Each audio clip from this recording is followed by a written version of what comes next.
But we want not only we want to develop what I call it the chemistry dance. Yeah. We want to feel good about because these are people we're going to be involved with for a long time.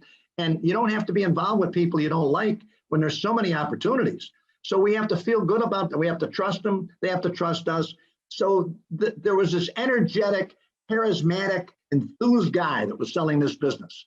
His name was Armando. And everything I'd asked for was instant. He'd grab it, or he would have the book, the administrator grab it. And Armando was excited about life. I mean, he was just a great guy. So I became like a father to him. He was in his early 30s. And I maintained contact with him after we bought them. And he said he wanted to be an attorney. He was selling because he was going to become an attorney.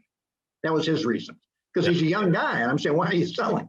So we stayed in touch constantly. About once every 3 months, we're talking. And Armando's always saying to me, when are we going to do something? And I said, well, whenever you're ready, Armando, we'll fund it. You'll run it. We'll do something. So these calls happened over several years. Finally, I get a call, and he had a guy that he had worked with that he says, hey, this guy's looking to do something, and he knows this training business.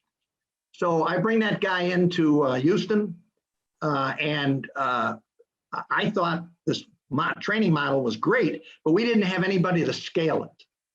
And we didn't have anybody that had the contacts to find the businesses. I knew that it was a fragmented industry, but I didn't have he had a lot of the contacts.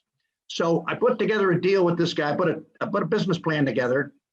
Over 10 years or 8 years, we were going to acquire 10 businesses, and we were going to put $1 million equity in the deal.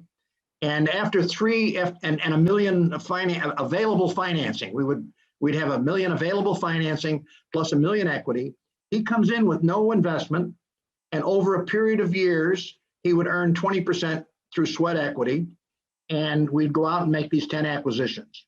And that was the start of our training companies, and scaled up.